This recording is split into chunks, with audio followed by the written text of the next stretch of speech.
Hey guys, Professor Bill, Comic Book University, and you know what I did. I brought a chillmonger. What's going on, everybody? Chillmonger's in the building, and we got a lot to talk about. First, though, we'll start with the comic book news.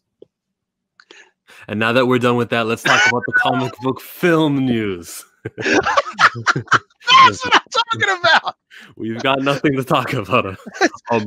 There was like what 4 DC Comics digital print that got sent out, and it's like, yay! I read Hawkman. I liked it. I did. I loved it. And The Flash came out, and I didn't read it yet. I'm sure I probably will. I've had some issues with it just being the exact same story, just recycled over and over again. It was great at first, but now it's like, hi, could you actually tell a Flash story for once that you haven't already told 16 times? But whatever, it is what it is. Yeah. I mean, how do you tell a Flash story that hasn't been told 16 million times? You got Flash, you got the anti-Flash. What's his name? Reverse Flash? Nega Flash? Reverse Flash, and there's several of them. Yep. And then there's got the sidekick who's also really fast, and you got the elder guy who's really fast. Like, you've hit all the checkpoints. You got to get creative with your Flash when you tell a story. And if you can't, then maybe it's time to pass the buck to somebody else, because yeah. And that goes to like Green Lantern. You're gonna run out of colors. You got the green, pink, yellow. Maybe we need to do something different. You think? Yeah. If you don't have a story to tell, you don't deserve to be on the script. And that's the bottom line. And this isn't anything direct against Joshua Williamson. Again, I didn't read Flash, the latest issue of Flash yet. I'm just saying in general, I am really, it is starting to wear on me that I can pretty much go by numbers what's going to happen in the next issue of The Flash. It was a really good comic. Now it's kind of dialing down because I'm just starting to see the same stories recycled but with different skins on them. Anyway. Yeah, it's tough. We got Marvel Studios opening back up. Some film or some Disney Plus projects are being reopened. I just said that. But Falcon and Winter Soldier is one of them. They're going back to Czech Republic. They're going to start filming that reshoot, which is always planned, so don't stress. It's never something to worry about with Marvel. What do you got to tell me about Falcon and Winter Soldier? How do you feel about that so far? I'm excited, of course. As more countries are opening up, and as long as testing is being done, dude, I am so completely down. Well, usually I'd say I'm down with the sickness. I am not down with sickness, but I'm down with the anti-sickness. Yeah. That's down with the right? Anti-sickness. Well, I hear WandaVision has more completed than Falcon and Winter Soldier does. Oh, 100%. They were already done with filming. They actually only had to do pre-production or post-production, which they're wrapping up on right now. They've actually been in post-production this entire time, and we didn't even know. Dude, they're keeping a secret in the film industry? When did this happen? But yeah, they're practically finished now, and they're still slated for the December release. And I'm going to admit, I'm a little excited. I'm pleased that even though WandaVision is finished first, they're not going to move it back to whatever release date Falcon was supposed to happen at, because that tells me something happens in this show, which is going to affect that show. So they always got to be in that order. Great. I feel like having Wanda appear also in the Doctor Strange movie also plays a part in this.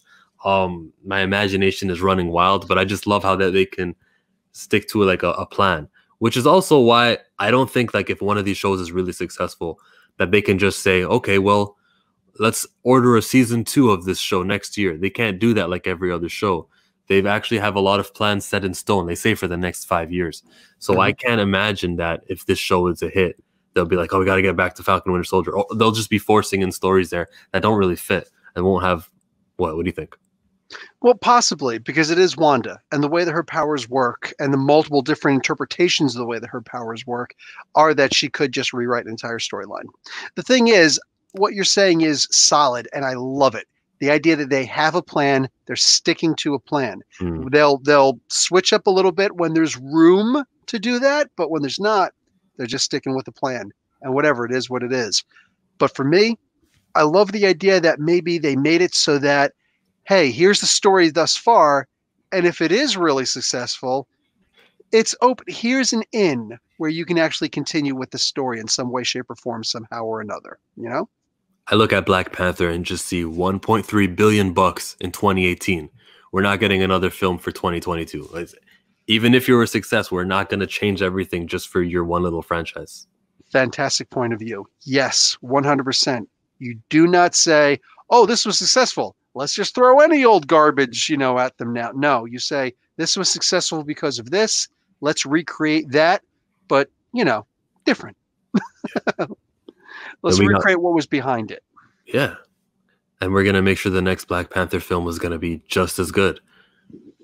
Yeah. I think these 4 years in between is going to really help that film out. Just a lot of the creative juices are flowing inside of Ryan Coogler's head, and we'll get things that we didn't get in the first movie. Oh, yeah. Moon Girl and the Devil Dinosaur. What you know about her? Well, I've been saying for a long time now that this comic book, when the comic book existed, I think it ended with issue number 50. Good point to go out on. I thought that from the first time I started reading it, this is going to make a great animated TV series one day. If I ever see it live streamed, that'll be amazing. But just this could immediately go in for treatment for becoming an actual animated TV series. And to see that they're actually doing that, I'm not surprised at all. I'm just excited because this was such a lovable character. I want my kids to watch this. I want to sit there and watch it with them. I want to lasso my wife, bring her over, watch this with us, because I feel it's going to be awesome. If it's halfway decent compared to the book, dude, this is going to be a great TV show. All right, I guess I got to be the negative one. If I hear animated, I hear, oh, then it's not in the MCU. They don't have the luxury of what Star Wars has. When I watched Clone Wars, I never thought, this is not canon with... No, it's the same galaxy far away and everything matters in it with everything. But with Marvel, they've never had an animated thing actually affect the MCU. You are not in the slightest bit wrong. Here's the question. What if this one time you are? Yeah, well, I guess. We'll see. They probably wouldn't do it with Moon Girl and Devil Dinosaur, though. or Secret Warriors. That's another one that's coming. Yeah. Secret Warriors. We don't know. Is that going to be a cartoon or not? I was hoping you would know the answer to that. I think Fury Files is. I did see something about a voice actor, well, and it's not going to be Sam Jackson. So I think that one's different. From my understanding of Fury Files, it's like, here's the story of Spider-Man. This episode we're doing Thor. We're doing Iron Man. They're just introducing these guys to you, which is good if you're not too familiar with them. It would have been nice with the Guardians team, or it would be nice for like Riri Williams or for these unknowns right before their big movies hit. So Fury Files that's actually kind of good. That's of all the animated stuff, at least there's something to learn from for Disney Plus. It's not going to make me want to get a subscription to Disney Plus, but while I already have it, it's just something there. Like for D23, did you see the what's it called?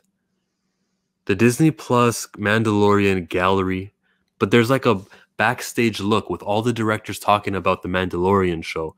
And it's 40 minutes or so, and you just hear them talking.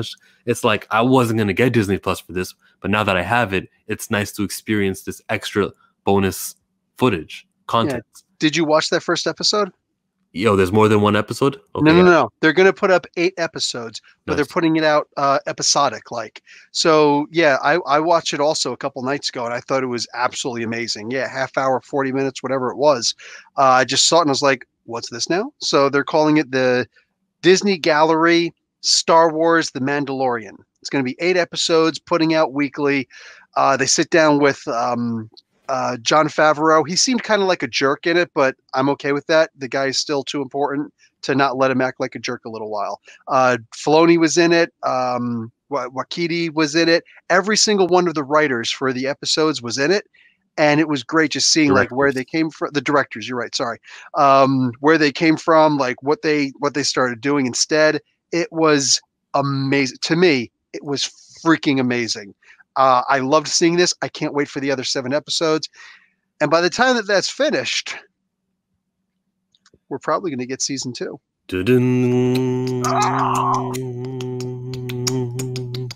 Okay, that's enough. It's called Disney Gallery and then the name of the show. So yes. I feel like they could do that for all of their original series. They can just put Disney Gallery and then the name of the show for everything. So potentially we might get like double the content that we thought we'd get for all of these series, plural.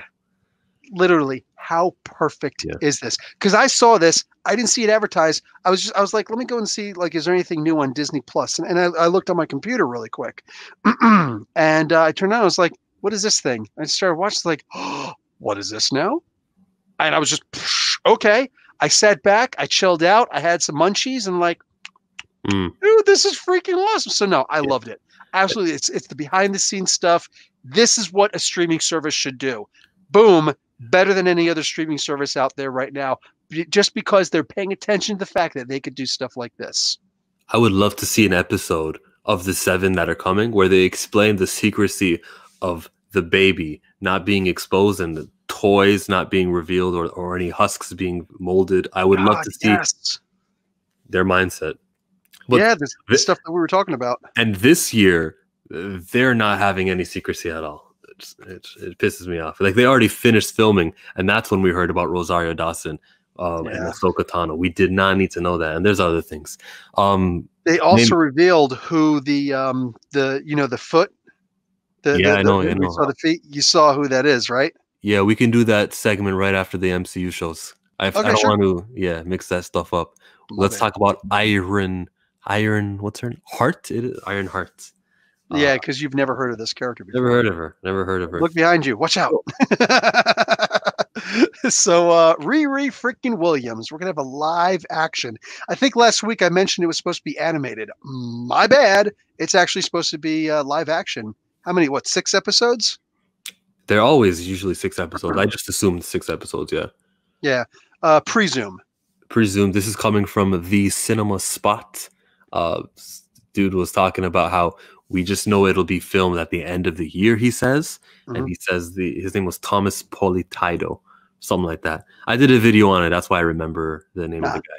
But he's talking about her, and I'm thinking, like, who do we cast? I'm thinking, how do we make her and Ms. Marvel together? Like, there's a lot of things that we don't know about Marvel in 2022 when this is actually out. So thinking about it it's all just headcanon. It's all just fan fiction and everything. I just can talk about casting, and I think that Happy Hogan should return. Pepper Potts should return. What's his name? What's James Rhodes' name? The actor, that guy?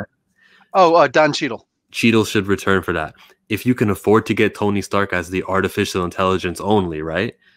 I would take him, but I would also have to handicap him in a suit. Like, we can't just have him back in a suit doing Iron Man things. I would say you can make him move forward and backwards. You can make him move up, left, right, down, like a D-pad, just so that we can have an excuse for why she has to be the superhero and it can't just be him all over again.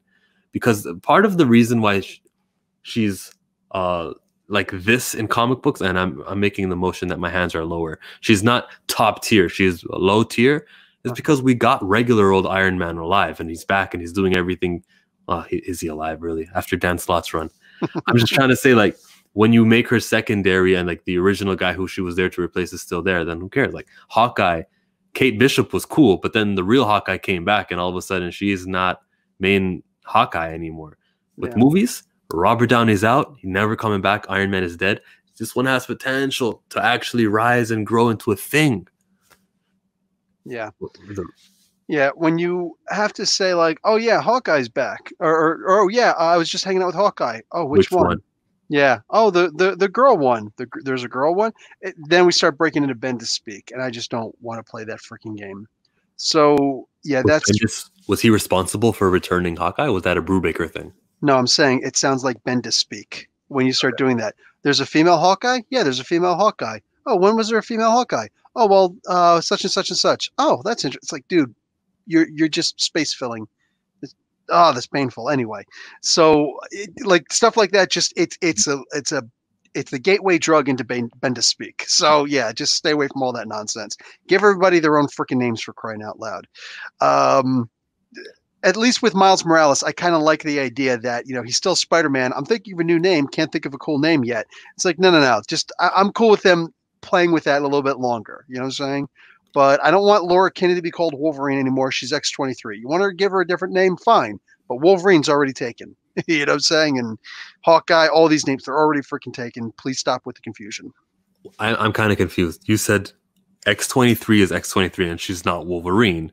She's not Wolverine. What did you say about Spider-Man though? What makes it okay for Miles? Because if you do it with one thing, because they've actually played with that before a lot and in a really good way in the comic books, they've made it so it's like, oh, well, are you still going to keep Spider-Man? Well, he said that I can keep Spider-Man. Yeah, but, like, aren't people going to get confused? Well, I mean, I guess they could, but, I don't know. What new name should I take? I'm definitely going to take a new name. But the question is, I have to find the proper name. And there's actually a conversation there. And just bring it up once in a while, every couple of comic books. And it's, to me, I find it fun that he's trying to find a new name, but he can't find a new cool name, Editorially, they should have had that new name done, like figured out real quickly by now. It's been like 3 years since he's been in 616. If he was in his ultimate universe, yeah, you're Spider-Man over there. And I wouldn't, that's the whole reason of these alternate universes. It's so that we can see new stories with familiar. Yeah, that's yes. But we got Peter Parker still alive over here, so nah. Yeah. But with the Spider-Verse, everybody is Spider-Man. I don't even want to defend the Spider-Verse with like a comment. So, I hear you. Anyway, it's all relative to the idea of they're all Spider-Man. Why should any of them change their name? From their own universes, they are Spider-Man. It's like, about Peter Parker change his name if that's the case, Anyway, all things being what they are, yeah. For Miles Morales, I have an answer for that. Peter Parker shouldn't change his name because it's his universe. Miles is visiting on his. There you go. That works. There works, and that's not even our segment of Chillmonger's headcanon, is it? No, I got Star Wars related headcanon. What with Ironheart, with her having her name be Ironheart. I'm worried of how they name her. I'm worried of how if they make her a copycat. I feel like she needs to be independent. She needs to be like, I am not Iron Man. Don't call me that. The whole damn show, she needs to be like, guys, all I did was I made a suit. Remember when in Iron Man 2, that film, when they were in court, right in the beginnings of it, and Justin Hammer was making his case, and okay, that scene. I think they said we're 10 years away from a suit, and that was filmed in 2010. This is on pace. Oh, that's good. Hey, they've been building this the whole time. When he was speaking at Civil War in MIT, everything you guys do is funded now. Boom, that solves the Riri Williams stole parts, because that's the thing. Okay, what if one of the engineers that he hired, or he had some people working from, like, let's say MIT, right? And Riri Williams happened to be working on the project, but like her father was working on the project, whatever. Because the MCU is not going to be the exact same as the comic books. We wish it were. It's not. It is what it is. Excuse me. We wish it was. But anyway, yeah. So if she gets the plans, whatever, and she's like, these guys are doing such and such and such, and this is stupid. What you're actually supposed to do is such and such. Yeah. Oh, hey. And if I were to do that, what if I were to also do this? And if I also did that, and she did all these different things, and she made her own armor, and then the whole big thing is Justin Hammer saying, "You're a thief. Give me back my stuff." You know what I'm saying? You can bring back Sam Rockwell. Yeah. Yes. Yeah, 100%. There's see what I mean? Like, it's so far away, we don't know what's going to happen. And that's been Professor Bill's segment of headcanon. It's got just all you got to do is not make mistakes that were made in comic book land. Like, make it like the fact that Iron Man is dead in Marvel films is good enough for me. It's like I cannot see an Iron Man ever coming back and stealing her shine, but I guess taking back his comic book. Yeah, agreed. What do you know about Deadpool 3 and these clips? I'm to my knowledge, Deadpool 3 was not filmed. There was never a Ryan Reynolds on set for 60 days. And how the hell does he have footage on Jimmy Fallon to show? So he appeared on Jimmy Fallon. They were, of course, social distancing, so in their own homes and whatnot. But basically, Ryan Reynolds was just given all the same spiel that he's been given forever. Working with Marvel now. They're saying that they're probably going to be okay with an R-rated Deadpool film. It's going to be interesting to see the way that he gets integrated into the rest of the MCU. If he gets integrated into the MCU, oh man, the possibilities are endless as I see them, and all the same stuff he's always been saying. But he actually showed some clips, I'm making air quotes right now, of Deadpool 3. And it's all stuff that you can see by watching that, or the Jimmy Fallon interview, or just going to Ryan Reynolds' website, where you can see a whole bunch of wicked, funny, hysterical, crazy stuff, including what's his face? Deadpool hitching a ride on the back of Iron Man while trying to rub his iron nipples. Just don't say I didn't warn you. That It's sounds great. rated R. That sounds like Deadpool. Hey. I don't think it'll happen though. I don't think they'll actually make Deadpool rated R, but we'll see. It's Disney. I think that they will. I think that they're plus, they said that all of the the MCU stuff that was, or the stuff that's not MCU that was still done by Fox would still be called Fox Searchlight at that point. Fox Studios Searchlight, whatever. Fox Searchlight Studios. So they could still release Deadpool as a Fox Searchlight film. So it's technically not in the MCU, but still have a crossover here and there. Yeah. For some reason, Disney values the whole rated R thing. And to me, there's a lot of adult content that I've seen in these Disney movies that I wouldn't want to show my kid. Like Peter Quill giving Thanos the finger and then fading back into Doctor Strange's portal. That's not kid friendly. Like just because something is rated R, or not rated R, or what am I trying to say here? PG-13, they've got like a limit of F words and middle fingers and certain things that you can scratch off. But if you have too many strikes, then it's considered rated R. There's a lot of PG-13 rated R stuff that Deadpool could be a part of. So the whole movie, you get family friendliness, but when Deadpool's on screen, that's when you get your F words and everything. And he just comes in like a wrecking ball, and then he comes out and you're like, oh, I got my Deadpool. And he was actually Deadpool. Oh my God, he acted the way he was supposed to act. And you'll feel your feelings. Yeah, the rated R thing is strange. It is strange. But if you want to know exactly how that's supposed to work, consider checking out the movie Get Shorty. John Travolta and Danny DeVito. Danny DeVito, the other guy from Asbury Park besides me. Feel free to go and check out that movie. Seriously, that is a freaking great movie. And there's a scene in there when they're in the car together, and they will perfectly explain better than I ever could how the rated PG to rated R thing works. And pay attention to it because there's really funny moments in there. Anyway, yeah, go check out that movie. I might go watch that again after this. Get Shorty? Yep, Get Shorty. Okay. Do you remember how Deadpool 2 had a accident on set? Yes, right in the beginning of filming, a stunt woman who was a brand new hire to the thing. They were in Vancouver doing the filming, and they said, hey, listen, we want you to do this stunt. Hey, listen, we're going to recommend don't do the headgear because we want to get you, the wig and everything, so it looks like you're this person, but whatever, and we need to do something. And there was an accident. She wound up getting launched from the motorcycle and put through actual plate glass, and in real life, IRL, she died. This was 3 years ago, something to that effect. Anyway, or what do you call it? Who's got Spider-Man? Oh, wow. I'm sorry. I'm looking at the clip right here. Let's do this and this. And I see your Spider-Man shirt over there. I'm just like, oh, because I could see it in my down below thing, but I couldn't see it in the, that's just too funny. But I couldn't see it in your screen. I could see it in my extra screen down below. Anyway, so cool shirt. I've got the same one. So is that mine? Did you steal my shirt? Oh, I gotta go. Oh, hey! And talk to you guys next week. No, real talk. So she finally got justice in some way, shape, or form. It was almost $200,000 that the studio was fined because they screwed up. Some of the things they pointed out was that they recommended not to wear headgear. Look, I get it. You want it to look as real as possible, but can you figure out a way to do it through CGI? I don't care if it costs extra. Yeah. This is a human life, and the proof is in the pudding. They didn't give her they didn't have any new hire orientation.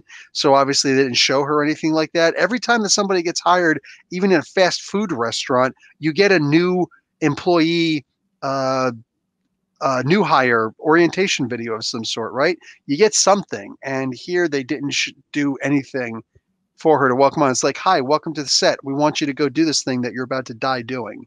It's just unacceptable. There's a whole bunch of charges that were actually put against them, and actually I can read them off to you because I actually have them here. Yeah.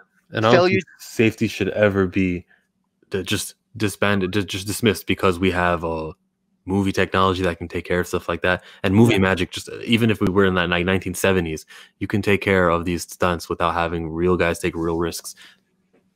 Yeah. So they said the primary purpose of an administrative penalty is to provide the employer receiving the penalty and other employers to comply with occupational health and safety requirements and to keep the workplaces safe. I understand there's going to be some people who are upset by this, but at the end of the day, were they wrong? Was the workplace safe? No, it was not, because not only was somebody injured, someone died. That is not what's supposed to happen. We do not say that there are acceptable losses when making a movie. Sorry, I understand you might love the movie, you might love this, you might like that, but a person lost their lives because of these following 5 reasons. Failure to ensure the health and safety of all workers by failing to identify the hazards and assess and control the risks of the work activity and failing to provide adequate supervision. Hey, if you are going to set up this stunt, you can't just say, hey, stunt driver, I want you to do it the best you can. No, you say, this is what we set up so that you will live and we can still get the shot that we want, you know? And they clearly did not do that, especially since there's so many charges against them. Failure to ensure that the stunt performer complied with the regulation by wearing safety headgear while operating the motorcycle. Wait, it gets better. Failure to ensure the health and safety of the stunt performer by failing to provide adequate supervision with respect to this work activity. Failure to provide the stunt performer with new worker orientation. And finally, instructing the stunt performer to not wear safety headgear while operating the motorcycle. So they actually told her, don't wear the safety gear. Boom. I mean, at the end of the day, everybody knows that if you ride a motorcycle without a helmet, you're going to get a ticket. That's simply the way that it works. Just because you're on a controlled set, first off, it wasn't very good control. Yeah, you're still supposed to wear that. So they instructed someone to break the law. Where I'm making the connection is maybe this Deadpool 3 news is to offset the Deadpool 2 news. And that's specifically why this is coming out now, him talking about it, even though he's really not giving us anything, Ryan Reynolds. Exactly. That's actually a really good point that I didn't even consider. It's one of the reasons why we love you, Chill. So, do we love the DC movies? We don't get a whole lot from them, but we did get something from Ava DuVernay recently. The New Gods. Well, yeah, it's like the most ridiculous setup ever. On Twitter, I forget who it was, but somebody who's kind of associated with it goes and says, hey, can we have something pretty, please? And Ava DuVernay says, well, since you asked so nicely, it's like, wow, this is such a horrible setup. But anyway, at least we're finally getting some news from the New Gods movie. Ava DuVernay said that she's just done her 4th rewrite of a single scene featuring the All Widow, which is the Bug Queen. If anybody's familiar with Forager, and if you're not, read more comics. Forager is an amazing, funny, hysterical, and really tragic character in the DC universe of New Genesis, where he's beaten up and abused all the time by the forces of Apocalypse, force of the planet Apocalypse by Darkseid, thank you. But even on New Genesis, he's treated horribly. You know, the Jesus of the DC universe, Orion, he even treats him. He's like bug. It's like that's an insult. It's like calling a mutant mutie. You know what I'm saying? He's just a bug. It's like he has a name. He's one of the few who actually has a name. His name is Forager, but he's treated horribly all the time, even though he's ridiculously heroic. So I'm glad that they're actually going to be doing some stuff with, or they haven't said they're going to do stuff with Forager, but they are going to do something with his queen. Now, here's one of the things that bothers me a little bit is I've talked about this before. We've talked about this before. The idea of super duper rich people giving us what they think we want in the form of identity politics. She didn't mention Forager, but she mentions the Bug Queen. There's no purpose whatsoever on God's green earth to ever even mention the damn Bug Queen if you're not going to have Forager in the movie. Like, Forager is the whole reason for having that. The Bug Queen is completely irrelevant and inconsequential in the comic books. So what exactly, or at least in regards to not, when not in regards directly to Forager. So why is she just mentioning? Why do we keep on getting that? Oh, the Femme Furies are going to be in it. Oh, hey, and we're going to make sure Big Bart is in it. Did I you don't like mention? that. It's like Yeah, you're getting points from females. Like women. Please stop. Please stop. act Listen. like you're 50% of the world, please. Hey, imagine that. Listen. At the end of the day, I love the idea that Big Barda and Miracle Man or Mr. Miracle are going to be in this movie because and the whole movie is supposed to be mostly focused around them. That is great because there is an amazing story already in print by Jack King Kirby. You know what I'm saying? It's an amazing story. Yes, yes, and all the freaking yes in the world. I want to see this. But for the love of God, Miss DuVernay, please make a comic book movie, not a damn, women power movie. We don't need to see that because No, in the no, no. character, in the character I of, disagree. hold on, in the character of Big Barda, you have got one of the strongest females ever, ever in comic books. And I know Wonder Woman gets all the credit for that in the DC universe. Yeah, that's cute. Take a look at some Big Barda, some comic books with Big Barda in it, because that's what I'm talking about. What are you going to disagree with me on? When you said we don't need that, we're talking about the women's. I think we do need that. What we don't need is this stuffing a woman character in here and highlighting her even though she's secondary. You want to talk about how progressive and how women friendly you are? Give me another movie with a woman lead. Wonder Woman was one. That's good. Well, give me another one because so far I count, I think 8 DC films and Birds of Prey and Suicide Squad. I guess they were team movies with women, but only one of them was actually a lead by. I'll give them Birds of Prey too. 2 of them were by women. The other ones, Shazam, Aquaman, Man of Steel, BVS. We got Justice League, which was a team with Suicide Squad. You feel me? Like all of these were men heavy. So until and the ones coming up are also men heavy. Like I guess Joker, even though it's not the same universe.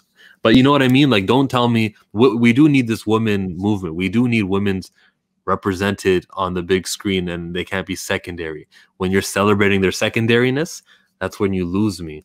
Go make an Ironheart, series. Don't stick in Black Widow in the Avengers circle scene, her with her stupid little gun making it look like.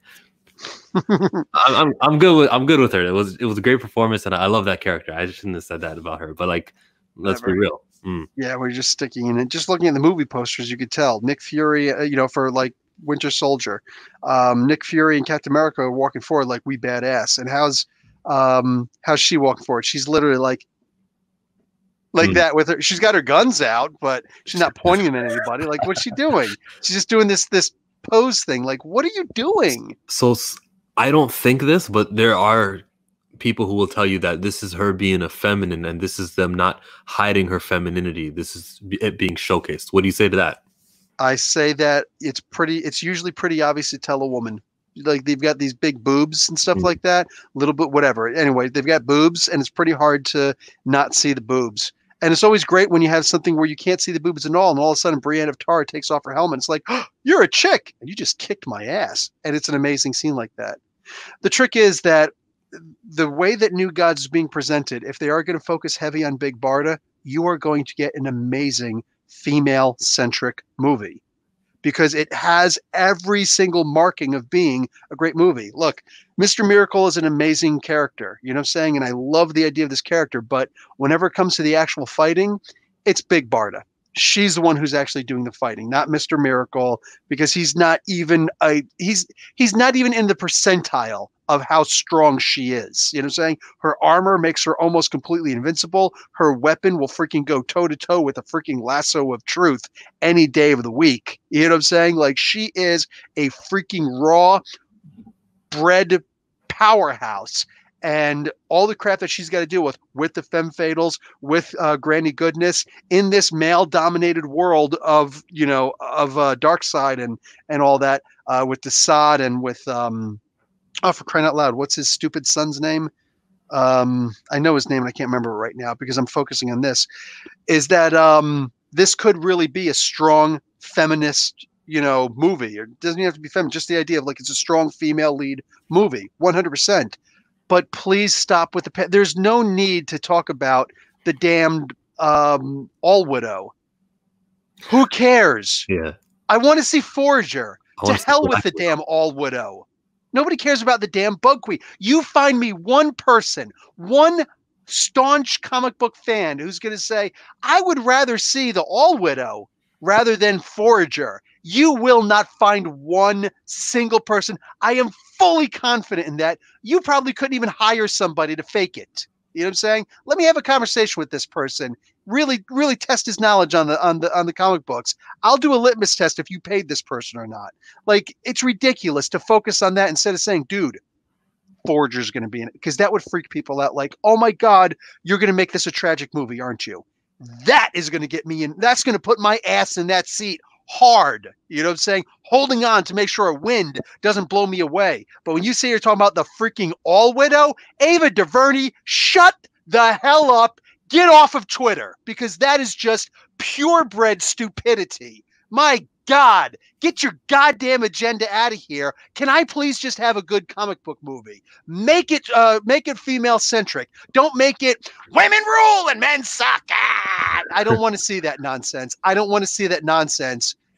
Oh my God. On a related note, how did you feel about I'll answer first. Avengers Endgame, the scene when all the women happened to show up and save Spider-Man. I'll answer first. I thought it was awesome. And I thought it was unawesome because it's, oh my God, look, they're all in the same scene at the same time. This does not fit the story of the movie. I can't. Did it break this? Did it break it? Wasp was supposed to be with Ant-Man hot wiring the car, the van. And she just, well, you asked and then you got your answer. You're okay. All right. Good point. Good point. Spider-Man is over there being the superhero that he is, hands it over to Carol. And why is he like crawling off screen to let them all be on screen? Like, he's acting unbefitting of a character. With great power, there must also come great responsibility. He's always been nervous and he's young, and yeah, but he wasn't fighting. He stopped fighting completely. He just cowered out.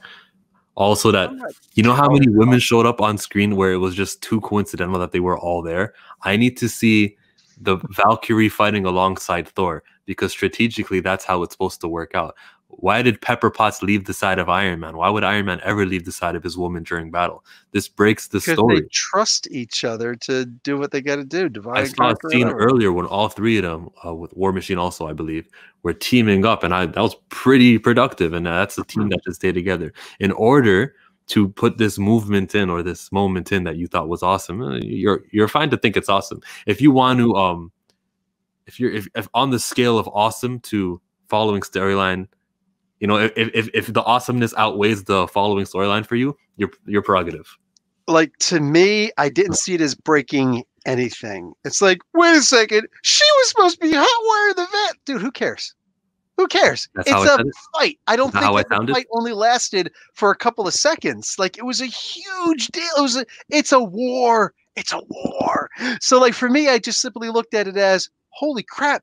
That's like the MCU version of the freaking A-Force. You know what I would rather have? To me, I had a movie called A-Force. I'm not going to settle for these compromises. I would love for women to be represented fairly. How long did the scene last for? It was one scene, like 30 seconds. 30 seconds. Did they win? Did the A-Force win?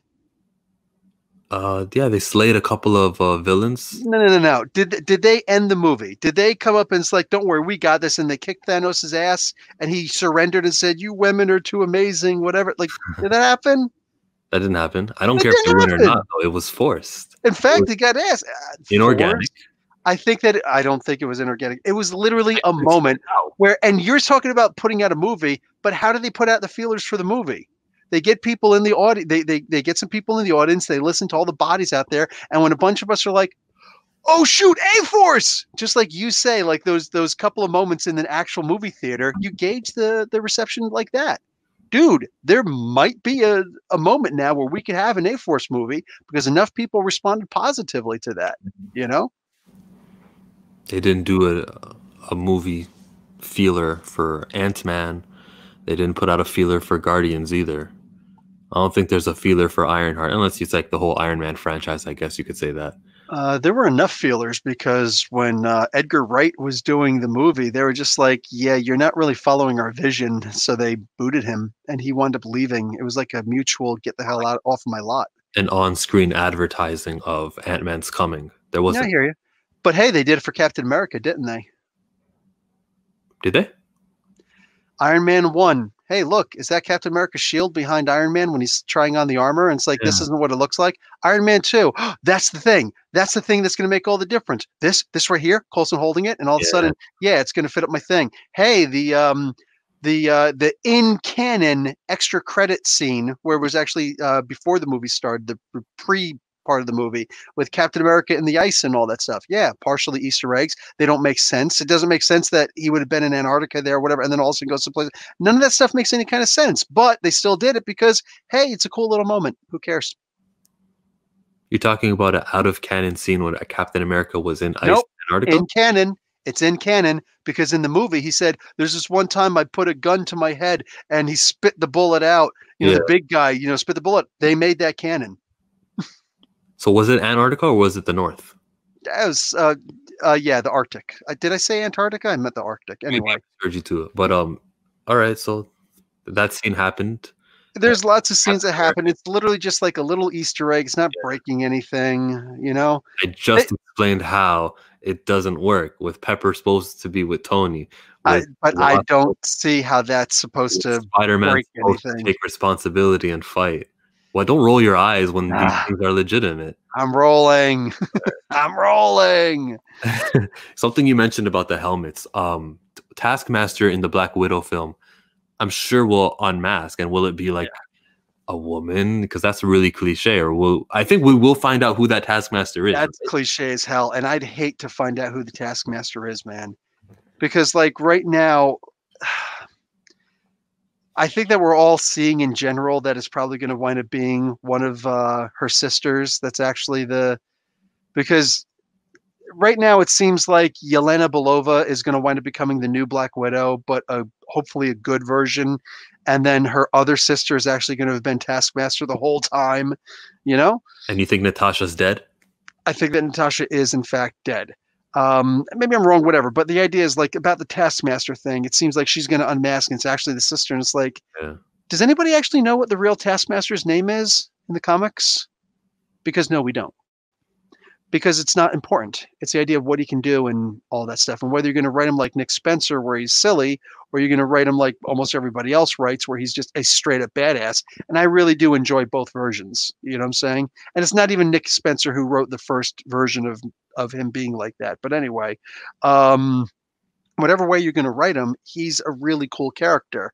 And we have always been under the presumption it's a guy. And I don't want to find out anything else about the kid. I don't want the identity to be revealed. And it's a good guy all along. He was actually fighting the bad guys only. That's why he never killed. It was Hawkeye the whole time. Yeah, that could actually be fun. That could actually be interesting. Whatever they're going to do, just don't. If everybody's seeing that it's going to be the sister, oh God, please, please, please don't let that be the case. Do you remember the scene in Mandalorian when it unmasked and it was a dude? Yeah. It was Din Djarin. Din Djarin. Mm-hmm. You know what else is happening in Mandalorian? BoBa Fett. Or Tamari Morrison, the actor who played Jango Fett. Yes. I remember Boba is a clone of him that was unaltered without the age, as well as Captain Rex, who survived Order 66. He could play either Rex or Boba or both. Can you imagine the scene where they both face to face? I think Rex has accelerated growth. Maybe that stopped, or maybe it continued on and he'll be like 140. But when he bumps into Boba Fett, he should be older than him, right? Yeah, he should be a lot older than him. Actually, about the same age, but physically older. Yeah, physically older. Either way, yeah, this, I don't know if they're actually going to do the Rex thing. It seems like they will. Filoni's usually good with, here's a spoiler, I'm really going to do this thing. Yeah. But all that being what it is, yeah, the Boba Fett thing, I think that could actually be really fun. And I'm so angry that we know about it. Yeah, I am also. You guys made it through filming without any set photos leaking, and now you're talking about this? Yeah, I'm not happy about this at all.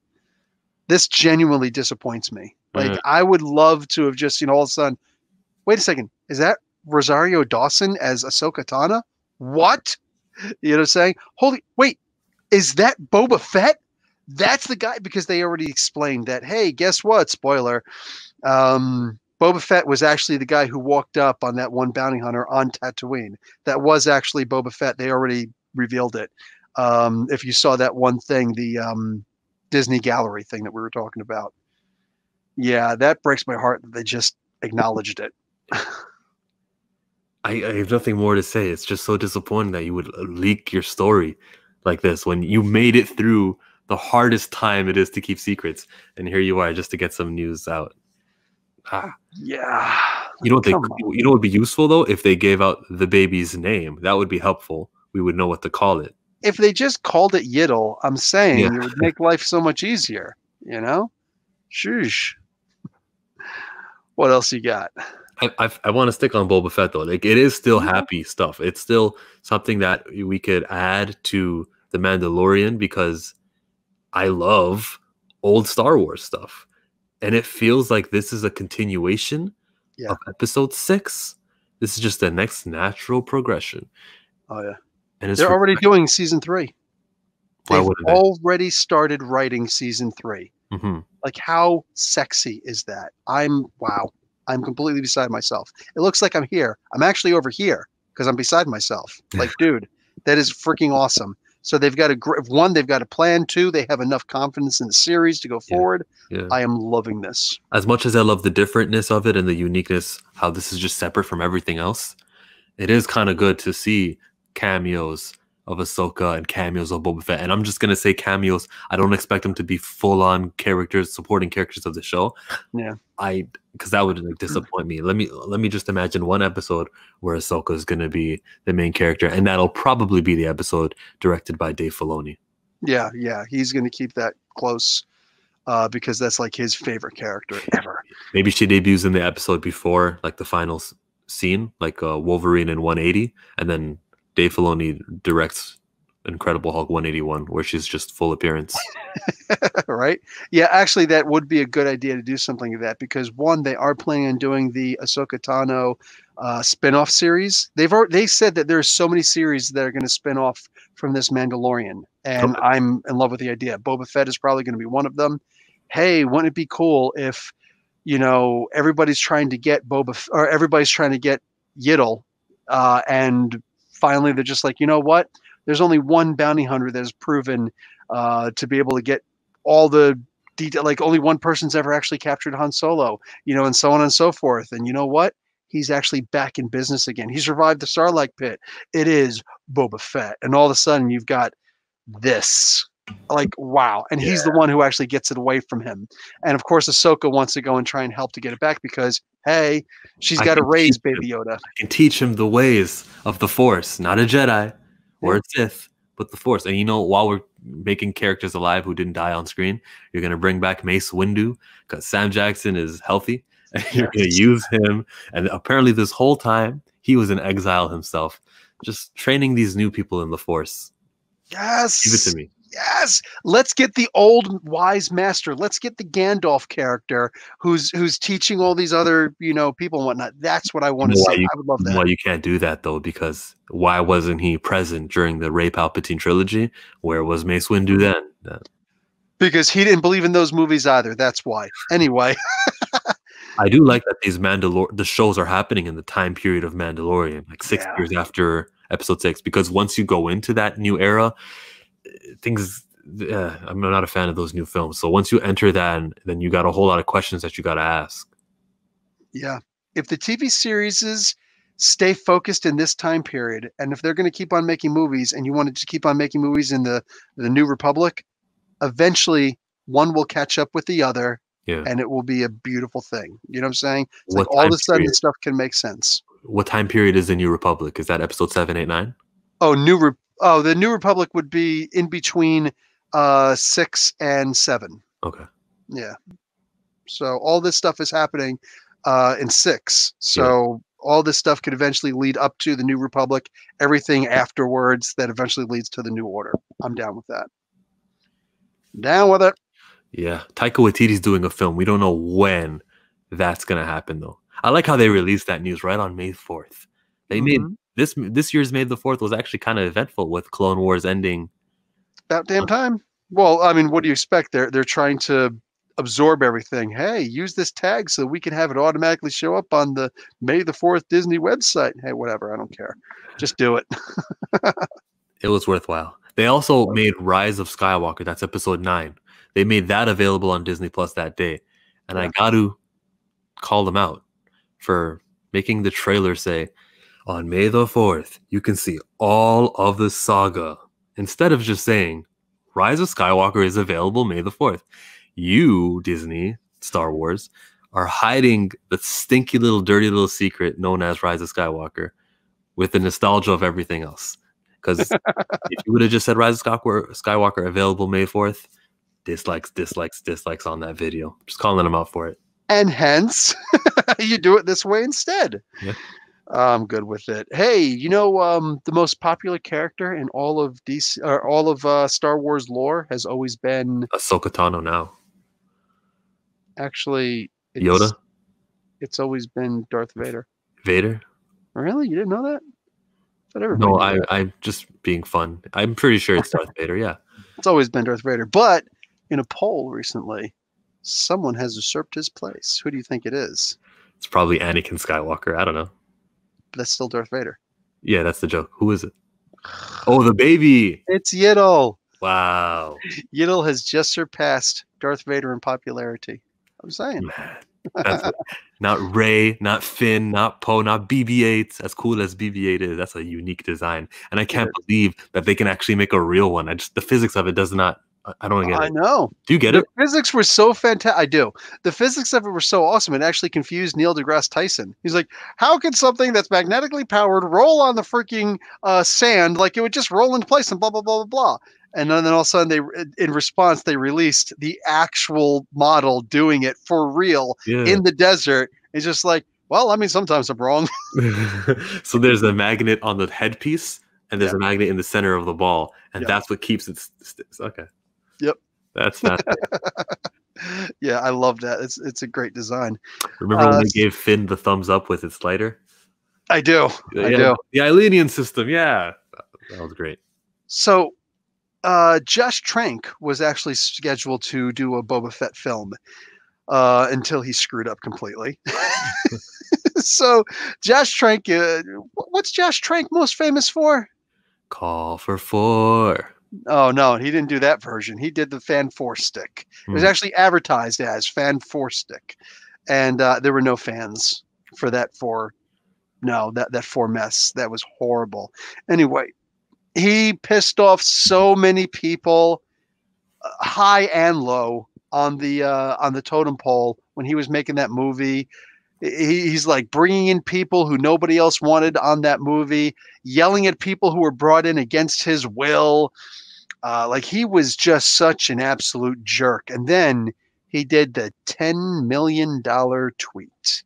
He tweeted the day before the movie came out, this Fantastic Four movie that's coming out tomorrow, I do not stand behind it because it is not my vision and blah, blah, blah, blah, blah, blah, blah. And it's been estimated that it cost about $10 million in that opening week. And I'm glad that he did it. Make no mistake, because it saved me spending my money to go and see that. Like, it was a horrible, horrible movie. But I did see it on video later on. But do you mean that? You mean you saw the tweet and then you changed your plans because of it? Oh, I wasn't going to see it anyway because I wasn't happy with any of that stuff. But I'm glad that he did do that tweet so that more people would say, "Oh, well, then I don't think I want to see this," because he's only done one movie before this called Chronicle, and it's like, it was a good movie, but I mean, now all of a sudden you're in the big time where you're doing other people's visions, not your vision, and this is what really makes a director. You look at Scott Snyder. Dude's an amazing director when it comes to, putting together the screens and all this stuff. But when you Zack Snyder, yeah, sorry. But when you go and you start changing things and writing everything and basically wrecking these characters, like, this isn't Superman. Why are you calling him Superman? Then at the end of the day, people have to question, what are your intentions really? Are you making a DC movie or are you making a Scott Snyder movie? Because there's Zack Snyder movie, because there's a huge difference. And in this particular case, this shows that young Josh Trank simply is not ready to be in the big picture. He's got a chance because there's a movie coming out on Tuesday, the day that this becomes available. This very podcast becomes available in video format on Comic Book University. Josh Trank's Capone, the 2020 movie, is going to come with featuring Tom Hardy and Matt Dillon, is going to be coming to video on demand. That's May the 12th. But May all the that be with you. May the 12th will not be with you. I don't actually plan on seeing this. I have no interest in really seeing this. I have no interest in Josh Trank. I know that he's a garbage person, Wow. hiding in his freaking little tent in the right smack in the middle of the production meeting, and like people will come up to him and be like, "Hey, we're ready to do such," and he's just like, "Get the F away from me!" And it's like, what are you doing? Are you masturbating in there? What exactly are you doing that is so important that you're not going to be available for your cast and crew? You know, like, he's a garbage human being. He's low tier trash. I don't want to hear about this guy anymore. Like, he's horrible. But yeah, he did that tweet, cost all these, and people in the industry to this day are still infuriated at him. He's so, I want to say he's untouchable. Most people fail up. This is one of those cases where it's not quite what happened with him. You know, I don't think he's had anything to direct since Fan Four Stick until this Capone movie. And it's probably because he came so cheap, you know, saying we'll work for food. You know what I'm saying? I don't know what he was paid, but he definitely could have been paid a lot for this, for a direct to video. But yeah, he was booted off of the, all ties were broken with him from Lucasfilm because of that tweet. And not even before that tweet, because of the you know, people telling everybody what he was doing on the lot of Fan Four Stick. He was scheduled to do a Venom movie, and he was scheduled to do the BoBa Fett film, and both of them were taken away from him. And there were other films also. There's supposed to be something for Disney too, I think, and they scrapped him. He was asked about the what he was going to do for the Boba Fett film, and he's like, "Oh, there were too many NDAs, too many non-disclosure agreements. I can't talk about that for a scrapped film." Really? Interesting. Whatever. I don't care. I'll take your word for it, because I honestly don't care. As far as the Venom movie, I want you to understand who this character is. I want you to understand who Josh Trank is. For the Venom movie, he was going to bring in Robert Siegel. Yeah. Robert Siegel, amongst other silly things, he's all Venom. Amongst the silly things that he's done, he was the editor-in-chief of the website known as The Onion. Oh. He was going to bring him in to do a Venom movie. I just want you to try and imagine what that Venom movie would have looked like. You want my answer? It was not canon to the MCU, so it wouldn't have made a difference to me. I didn't watch Fan Four Stick either. Yeah. I'm consistent with my it's got to be canon, everybody. Yeah. All right. Oh, my God. Would have been bad. He was going to bring in the editor-in-chief of The Onion to make a Venom movie. You want to talk about low-tier trash. Hold on a minute. What if somebody said something like Josh Trank reached out to you and put you on, and then another guy did a video saying they got a YouTuber to go on a Venom movie? What makes you different? Because you're a fan, right? Because you have knowledge, right? No, I don't belong making a Venom movie. Oh. You want to have me write it, you know, or be one of the writers or an advisor? Sure. But there are way better people than me to do that. Donnie Cates, you know, being one of the forefront of the people. Todd McFarlane being on the forefront. You know what I'm saying? Like, there are plenty of people who are better capable of doing this than freaking me. But, like, why do you bring on the editor-in-chief of The Onion, a satire group that literally their whole purpose is to do fake news, you know, and to put a silly twist on the news. It's like, and to invent fake funny news and stuff like that. Like, why would you think to do that with Venom of all characters? Deadpool, hey, that could actually be fun. Now I'm thinking, hey, maybe this Josh Trank has a good idea, but freaking for Venom, my God, man, the Venom movie to me wasn't that great to begin with. It was like, it was barely passable. You know what I'm saying? It's like you get up and you walk out the movie and you don't ask for your money back. And that's your compliment for the film. That's how I felt about the Venom movie personally. I'd give it a 7. good for you. But for freaking Josh Trank to bring in Robert Siegel for the movie, my God, thank God that movie wouldn't have been made. That would have been like freaking Turkish Spider-Man. Oh man. What else we got? Let's get into Chillmonger's headcanon. Oh geez, let's hear this. Explain that the children of these Jedi happen to be super powerful. We've seen it with Rey, we've seen it with Luke, and we haven't seen it with anyone else. Why? Because them Jedis are abstinent. They don't have kids, okay? They do not do that. That's not their Jedi way. Why? Why? Because the few times we do see it, we happen to get these really powerful people. Ben Solo. That's one of the reasons why. You see Leia with all of her midichlorians and everything. She had a kid, and for some reason during childbirth, the midichlorians duplicate. They multiply more than that. They just so much you don't know what to do with all this power. So the Jedi a long time ago made it a code, everybody, to not have kids. You cannot take a woman, or if you're a woman, you cannot take a man. And that's not how we do things, because the offspring always happens to ruin things. They turn to the dark side and they flip it's bad, okay? They're evil, no kids. And it's got to do with midichlorians. And that just tells you why midichlorians are so important to the Star Wars lore. Introducing the midichlorians in episode 1 helps me understand how when I watch those old films, the original trilogy films, well, we got this Luke guy who's capable of multiple things. What about Han? You know, why isn't the Force helping Chewbacca? Why isn't the Force helping, I don't know, Admiral so-and-so? But it does for this one guy, Luke. What's going on? Why is Obi-Wan special, but why wasn't Luke's uncle and aunt special? Why is the Force happening in people that it doesn't happen to other people? The answer is midichlorians. Headcanon, baby. Midichlorians are an awesome thing. And I know you disagree with that. Let me hear it. I disagree with you so much that this makes me wish that I had like an electrical shocker strapped to you with me having the remote control. Yeah. Because wow, I just want to be like the entire time that you're talking. Oh my God. Listen, man. First off, so you're saying that gay marriage would have been okay for the Jedi? When did I mention marriage? Well, you said, having offspring. Yeah, so having an offspring.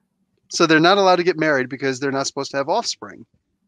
Okay, pretend I didn't say marriage if I said it. I just mean offsprings, right? No, you didn't. Yeah, you said just don't have offspring. So you're saying that they should have been able to get married as long as they couldn't have kids? Huh? You're saying they should gay thing? I don't get it. No, are you saying that they should have been able to get married as long as they didn't have kids? If I said marriage, I want to retract that. I'm just talking about kids. A life mate, someone who they're in love with. Are they allowed to have just a live-in girlfriend? Because that leads to the offspring. Okay. The child. Okay. So then that's why I go back to, so a gay partner would have been okay? I've got nothing to say about gay partners or anything. I'm just talking about kids. If in space it works that way where you can't have a kid. What? Why are we bringing up gay marriage again? Dude, you said everything about you was you can't get married or you can't have a girlfriend or you can't do anything because that stuff leads to having kids. I'm like, okay, what if they were to have a same-sex lover? Oh, that's why you can't love. That's what you're trying to say, that the rules are in the Jedi. You can't love. You're not allowed to love because of the attachments. That's why. Because of the attachment. That's another part too. It would make you more focused on your attachment than it would the Jedi. So yeah, it's got two reasons, I guess. It's not just the kid. It's also with the attachments, which they actually openly say that in one of the films. Yes, they did. It was actually in the second, the second of whatever, Attack of the Clones, that one. Right. What do you call it? But the actually, I think they also did in Revenge of the Sith. But anyway, yeah, it was actually because of that. And in the what's now called the extended universe, the expanded universe, the EU, Luke had actually talked about how, oh, well, that's interesting, but I also saw the tragedy of what happened to my father and my mother. So therefore, I'm going to say that marriage and having sex and stuff like that is okay for the new Jedi Order. And it made sense to me. It made perfect sense to me. I loved the idea of that. Because you saw that, it actually made things worse for them. I do get the whole midichlorian thing you're talking about having kids and whatnot. It's like, since they're not allowed to do this, then the Force, like, if you were to say, like, the Force took over and said, well, I'm going to make sure there's still going to be Force users, even if we're not going to have kids. Hey, this is what we're going to do. But, yeah, I don't know, man. I don't know. I just don't like the idea of midi-chlorians. But I do see that Han did have force use. If not in the form of being able to control it, it was still really strong in him because he had great luck. And You know? yeah, he had re-release ability. He had what? Re-release to make it so that he shot at the same time as Grado. Unbelievable. Anyway, it was known that he's always like, oh, luck. Luck has always served me well. Nothing that a good pistol by your side can't do. He's always been very lucky. The idea of Han being lucky was actually a big unspoken thing in the Star Wars universe. He had a couple of midichlorians in his blood, but not Jedi midichlorian. Oh yeah, absolutely. He didn't have the ability. Oh, the Force is with me. That guy had some midichlorian love. He got like a handful of them. Absolutely. Actually, I'd say that, boom, bang. I don't know about the whole midichlorian thing because I think that's just silly. But I think that the idea of like some people have the ability to recognize and use the Force. Like with Han, he didn't believe in the Force. Huh? Some people are able to use the Force because they've got midichlorians. You can't just say it's silly. You got to formulate why it's silly. Okay, whatever. The way that they expressed the midichlorians, I think, was silly to me. But for me, I think that some people having access to this higher dimension, whatever you want to call it, the Force itself, because like these microscopic living beings that we can control, but they control, and this is just, it's too much. It's too much. It makes it sound like a disease. So to me, I feel like it's just, there is this universal force, and some people it favors and some people it don't, and it doesn't, and we may not understand why, but you don't have to just explain something, because you don't know. Sometimes the not knowing is great about it. So, hey, Luke and Han both had a lot of midichlorians, always had, a great connection to the Force. Luke, however, believed in it and was able to tap into it and use it. Han had a close affinity with the Force also, but he didn't believe in it. So while it still benefited him, it didn't benefit him nearly as much as it could have, like with Force powers and stuff like that, since he didn't choose to believe in it. You know what I'm saying? And likewise with, what's his name? Donnie Yen from Rogue One. I am one with the Force is one with me, all that good stuff. It's one thing to say a mantra, but was it actual belief? No, not until the end.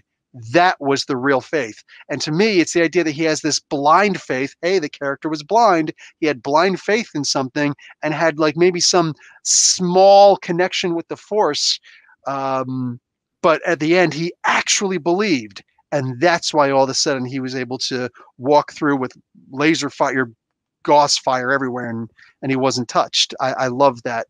To me, that's the headcanon that works for me. I don't interpret it that way. He always believed that he got through life. He had a lot of epic moments. You don't get that good when you're blind and fighting with a stick, unless you got the Force the whole. I don't think he just believed at the final scene. He always did.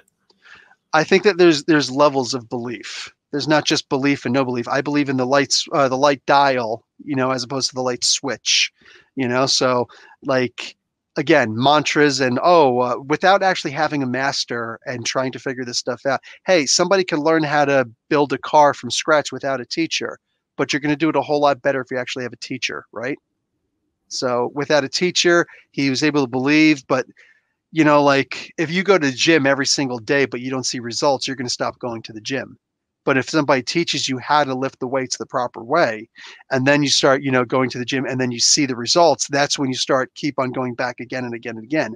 Maybe he was seeing some minor results and he's just like, it's enough to keep me going. But, I really don't. What happened in the movie that supports that? Sorry, what? What happens in the movie that supports that? He's going to the gym and not working out properly and getting little results. This is headcanon, right? Okay. I'm responding to what you were saying. My original belief was that he had a certain level of belief, but it didn't exceed that level of belief where he actually knew how to make a thing work. Hey, you could believe that you can ride a bike all day long, but until you actually get your center of balance with where the fulcrum of the bike is, you're never going to be able to ride that bike. But once you have it, that bike is yours for the rest of your life. That's why they say it's as easy as riding a bike. I'm saying. Yeah. Did you watch the Undertaker life story thing? Did not. Oh, dude, that's Chip available. Zdarsky, right? I hate you so much right now. It'd probably be better if he did. No, it's just it's the Undertaker going off kayfabe for once, and it's available on the WWE Network.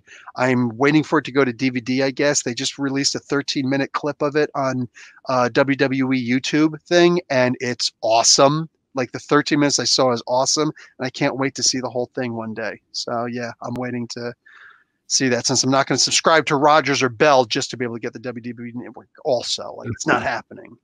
Do you believe the rumor of Becky Lynch? Oh yeah, that. No, we don't. We're not. We're chillmongers and awesome mongers. We're not rumor mongers. So I would love to see her. I would love to see how she can act. In a movie. I think that she'd be very believable in an MCU movie. Also, make her a bad guy at first.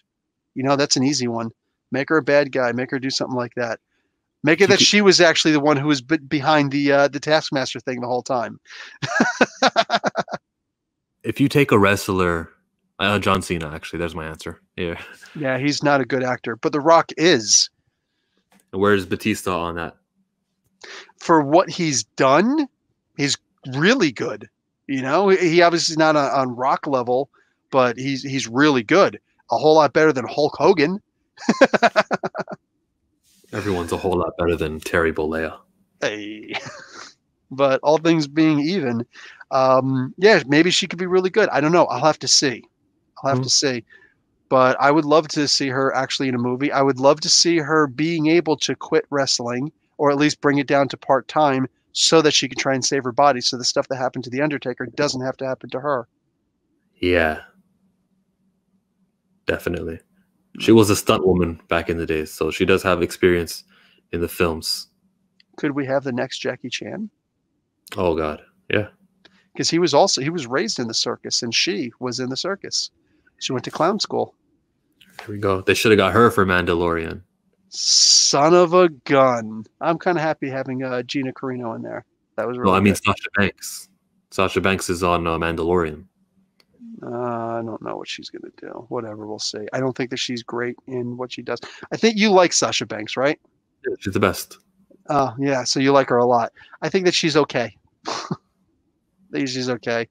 The hair. I'm going to change my hair and I'm going to come out in. My cousin is Snoop Dogg. Great. You've done a couple of good wrestling matches also. But at the end of the day, I just don't see it. I don't see it. I don't think we are where we are without Sasha Banks. I don't think that we are where we are without a lot of people in the women's division and people who are no longer in the women's division. I don't think that she held anything down by herself, and I think that it's gone on just well without her. NXT? Are you considering NXT? Okay, here's where my bias is going to show. I never actually watched a lot of NXT. That makes sense. The only time I've ever seen her in NXT are those 2 matches that she did with Bayley. Yeah, those shitty matches. Oh, no, those were amazing. Oh, you're being sarcastic. Yeah, those were amazing matches, but I've only seen her fighting Bayley. So it's like, who was actually the really good one in this? Was it one? Was it the other? Was it both? I don't know. So, yeah, again, I didn't see Becky in. I didn't see anybody in NXT. I really just don't watch NXT a lot. Every so often I'll catch it, but for the most part, I just don't. And that's the podcast, everyone. Don't forget to like, share, and subscribe. Leave a comment to help the YouTube algorithm. If you are in the live chat, thank you for joining us this whole time. We didn't actually see them now, but like if we did this right, we would actually be watching it along with you guys on YouTube on Tuesday morning. We'll find out. But you have some numbers over there. What are those numbers? It says 484 subscribers, though. That's my subscriber count. That's so low. That is beyond low. Now is a good time to click on my most recent video talking about Riri Williams and entertain yourself for the next 20 minutes. And maybe check out some of your 33 burning questions for the MCU. I gotta do a live thing on Monday. Hey, check out the one that we did together on his channel because that was a fun one. And subscribe to Chillmonger's podcast or to Chillmonger's YouTube site because, yeah, hey, maybe you'll be the 500 subscriber. Who knows? Anyway, so that's going to be it for us. Professor Bill, Comic Book University, and Chillmonger. Class dismissed. We'll see if that turned out well in the after show.